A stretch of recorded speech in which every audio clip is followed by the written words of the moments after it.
Hello and welcome to my world and your world as well, I hope, if I successfully manage to promote this course to you. And I am arrogant enough to think that in order to promote this course to you, all I need to do is just show you around. So that's what I am going to do. As you can see from the title up there,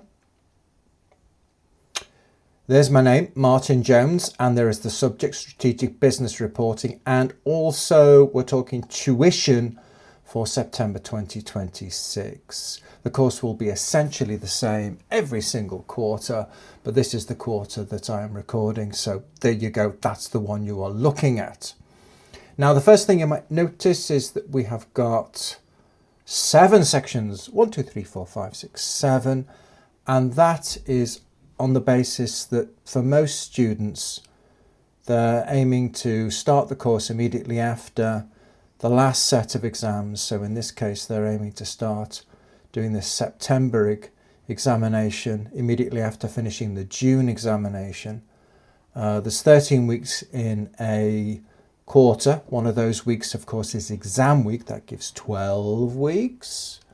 And I reckon a split of 7 and 5 is about perfect. 7 for tuition, 7 weeks for tuition, and then 5 weeks of revision.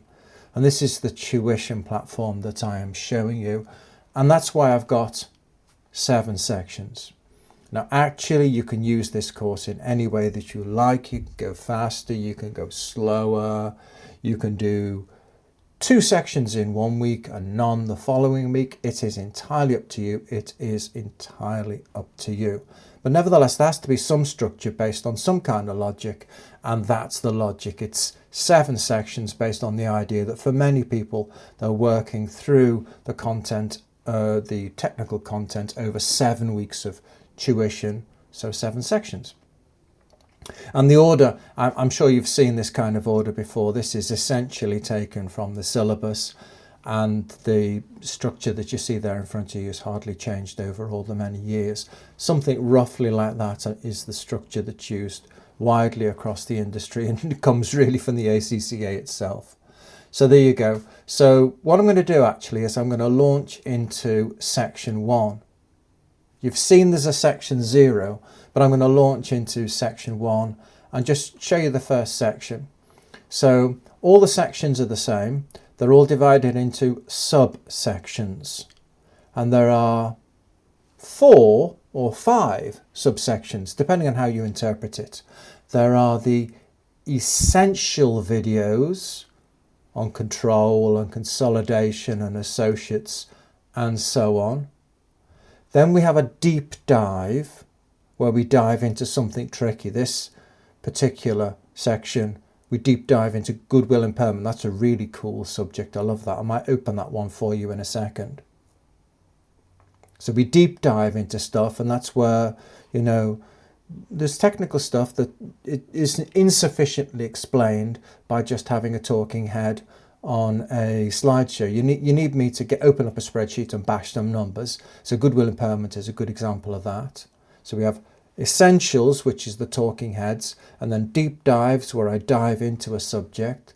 Then we've got an illustrative question and a homework question. And these two are a pair. Very simple logic. I have a go, then you have a go. So I have a go at an illustrative question. In this case, it's question diamond. You get the idea of what I'm doing from that, and then you have a go at your homework question. Your homework question here, as you can see, is called peekaboo. So I have a go, you have a go. Now, on this particular platform, you can see that if I scroll down, all of the videos are visible, but actually on the homework, they're invisible until you have submitted the homework. You can actually maybe see that. This is my platform, the administrative platform, so you can see that that's unavailable to students until you've had a go.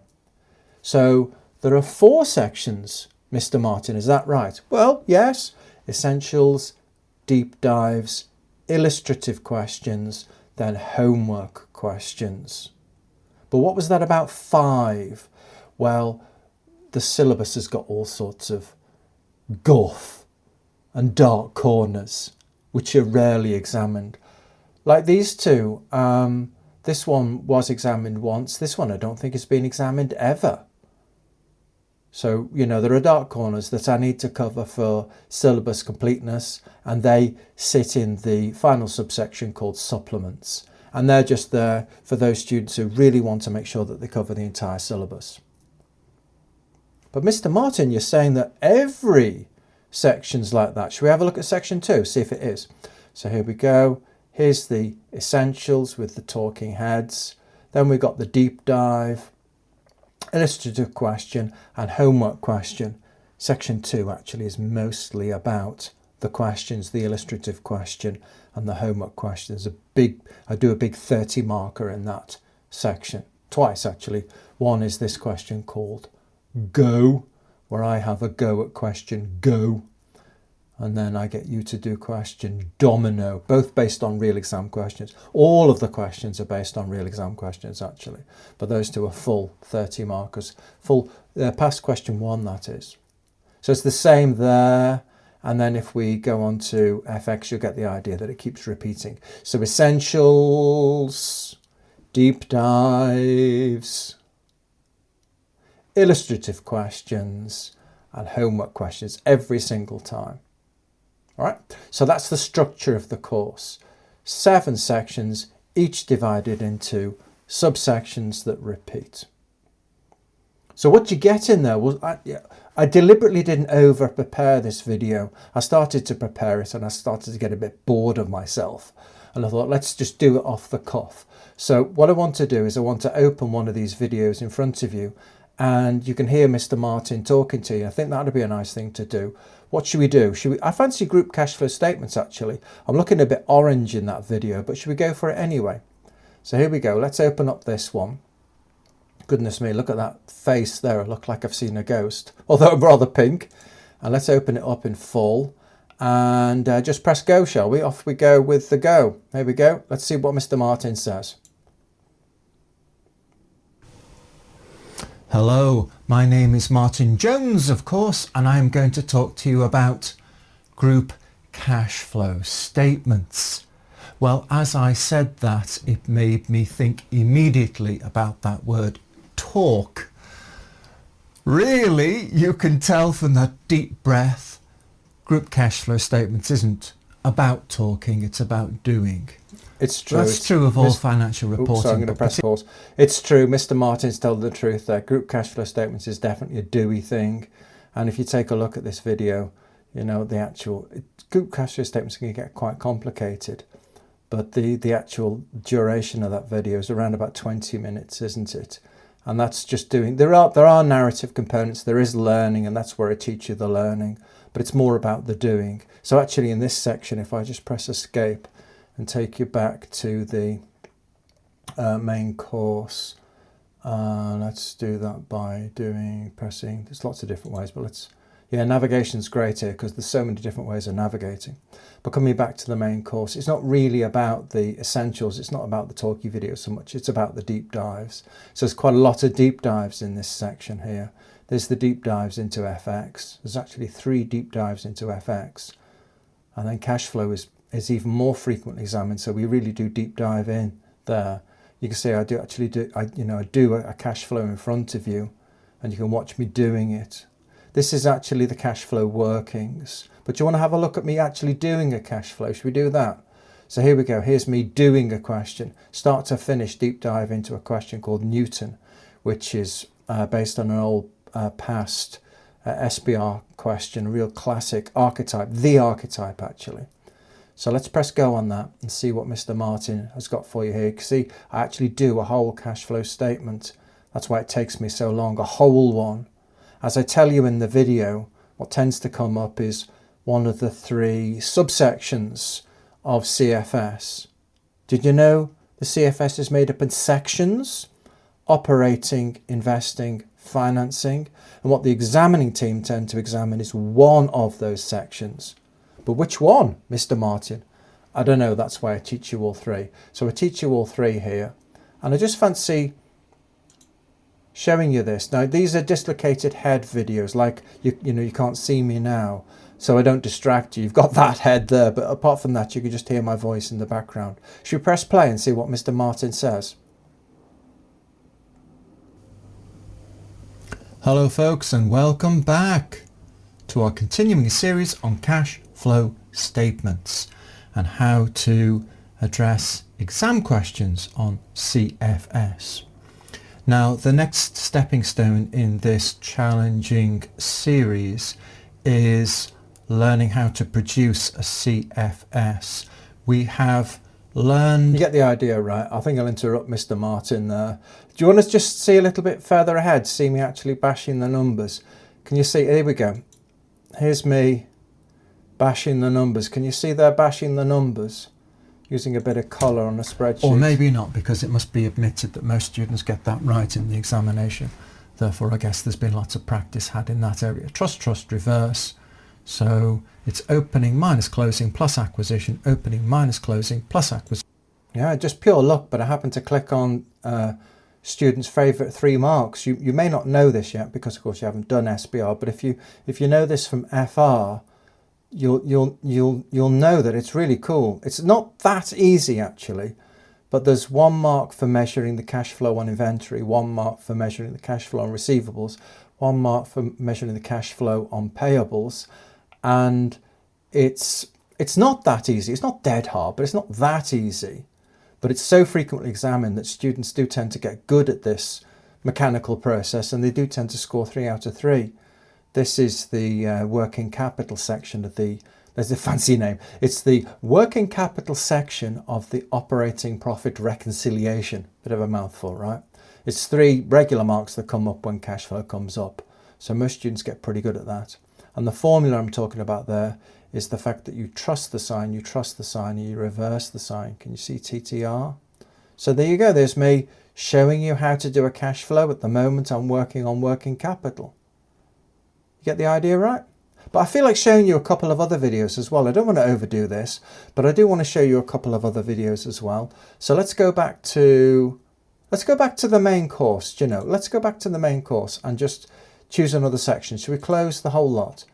What do you reckon? Should we go? How about financial instruments? Should we go down there to financial instruments? That sounds cool. And let's have a look at. Let's go for the homework in financial instruments. So the idea is that you will have a go at this question and then you will submit it to me. Oh, this is quite a nice one to do, to show you. What I do with all of these illustrative questions and all of these homeworks is I do the question twice. I do an answer debrief for busy people, and then I actually do the question in front of you, typey, in full. So you can just stick with the debrief. If you're happy with that, you don't need to look at the answer in full. But if you want to see me do it in full, you can. Shall we have a look at that? So shall we have a very brief look at both, shall we? So here you go. Let's maximize that. You can see it's a dislocated head. Should we maybe pick somewhere in the middle? Just pick somewhere in the middle. And here for the answer. Let's have a little look at what I said here when I was answering this. Now, the flavour of what I'm answering here, you basically have to have. Yeah, you can see what's going on here, can't you? I have already previously answered this. This I've typed out already, and I'm just debriefing it. I'm talking you through an answer that I have already. So that's a debrief answer. Really cool. Honestly, for most of you, that would be enough. But I do get it. A lot of students like to see me suffer. They like to see me actually do the question with my, fingers on the keyboard. Some students actually like to see me with my fingers on the keyboard, but you won't see that, but you'll hear the clacky clacky as my fingers touch the keyboard. How did I end up here? Okay, that's all right. No, I know where I'm going. I'm going to the homework, aren't I? So here we go. Homework, yes, there it is. There's Balamori. This is me actually answering the question clacky clacky. Should we listen to Mr. Martin slapping his fingers on the keyboard? Should we do that? So here we go. The shares that we intended to keep. The balance of 2 plus 6 on the 3% that we intended to keep was held in other components of equity because it's not considered realised. It's in some way dirty, stinks like horrible dirty socks or a smelly cheese. So what we do is we keep not much clacky the gains here, is that there? are unrealised in a separate bucket away from the retained earnings. The OCE is a separate bucket. It is a reserve, but it is a separate reserve, separate from the retained earnings. And that's the reason why we got the OCE, so we can keep these gains separate from the retained earnings, so we don't distribute them as dividends. Goodness me, I couldn't have chosen anything more difficult, really. The realisation of previously unrealised gains. Oh my goodness.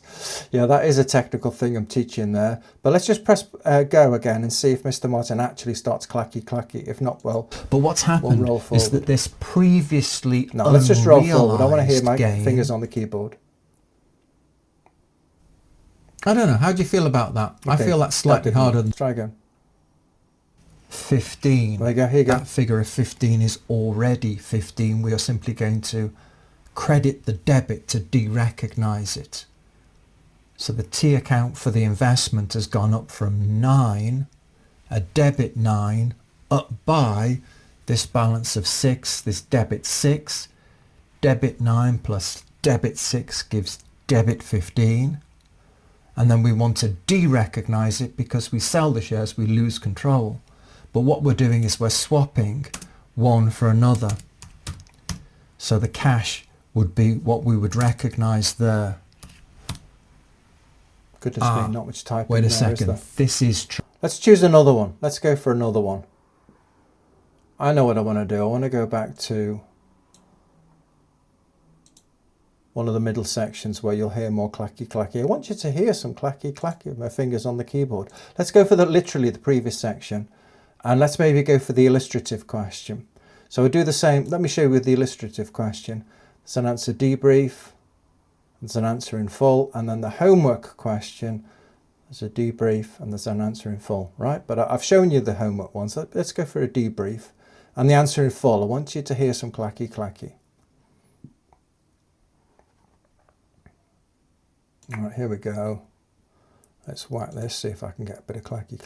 For only 2 years. So, and in substantial, well, let's do it the other way around. So, substantially. So that's further.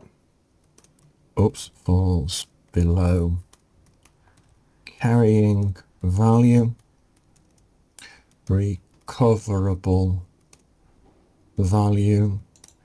Oh, I've got a sore throat there, haven't I? Can you hear that? But let's just keep going. Is the higher of VIU and fair value less cost to sell. Oops. Cool. What was the expression used up there to describe the damage? Let's get that in. Damage.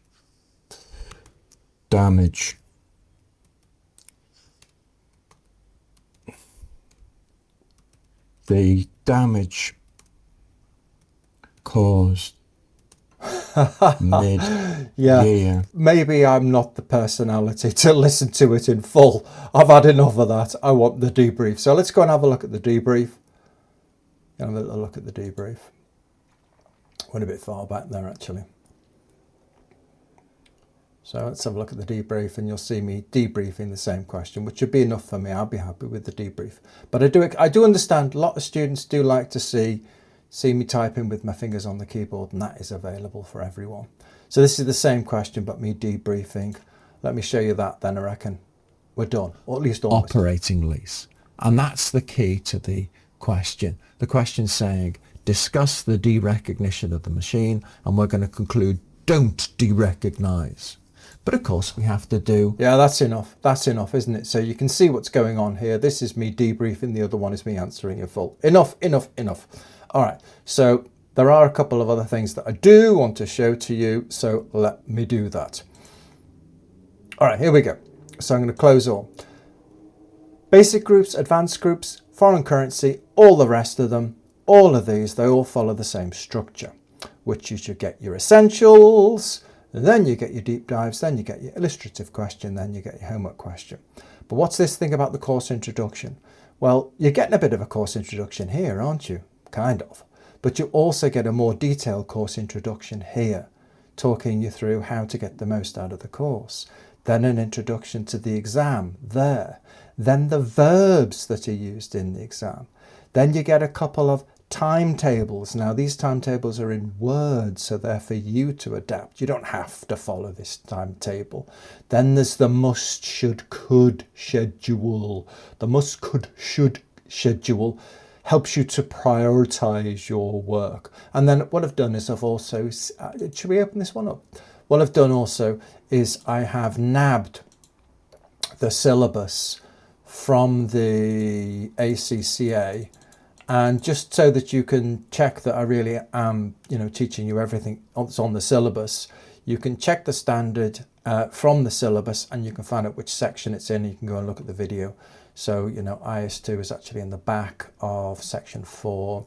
IS7 is in section 3. We were looking at that just a moment ago, weren't we? So this document has been stolen from the ACCA and adapted. You can see what it is really is it's all about this here. It's all about this column here, showing you which section you will find IFRS in. But as you can see, I've used it as an excuse to create a bit of a cheat sheet as well.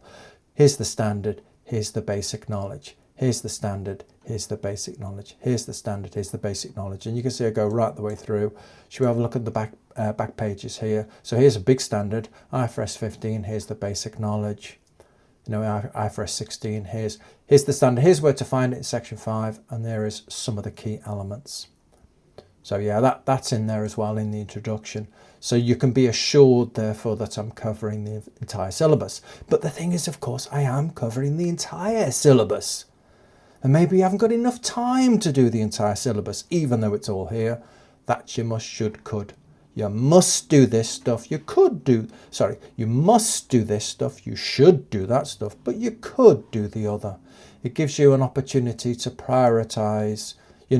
Busy people, lots of responsibilities. If you can't do everything on this course, then at least do the must. You really should do the should, but maybe park the could because you just don't have time. All right, I reckon it's a brilliant course. I reckon it's right up your street. I think it's going to really help you to pass this examination. And the last thing to do, I guess, is just to show you this, isn't it? So the course is not just me on the recorded videos, it's also me on the end of a phone. All right, I admit no one actually talks on a phone these days. We all text each other, don't we? So there I am. There's my WhatsApp. You can see, all different variations of how to WhatsApp me. So it's an anything, anytime. Can you see that? Anything, anytime. So anytime I can help you with anything, just whack it onto a WhatsApp message and I will come back to you. You can use the telephone number, you can use the link, or if you're feeling very modern, you can use the QR code. And I reinforce that message throughout actually, so that you don't feel like you're lost. If you're struggling with your basic groups, just link with me on WhatsApp. What about that financial instruments stuff? You're allowed to struggle with that. If you're struggling with your financial instruments, there you go. You can WhatsApp me through WhatsApp and I'll help you out. I'll point you in the right direction. Everything is there on the course, but it's nice to know that I'm in the background with my phone in my pocket, and indeed also do WhatsApp using the PC as well. My fingers on the keyboard helping you with your queries. There you go. I reckon it's a great course. I hope you find it useful. Thank you for listening to that. My name is Martin Jones, and let's close all. This is my course, my world, and I hope you will make it your course, your world too. Thanks very much for listening. Good luck with your studies, and if I can help you, send me a WhatsApp.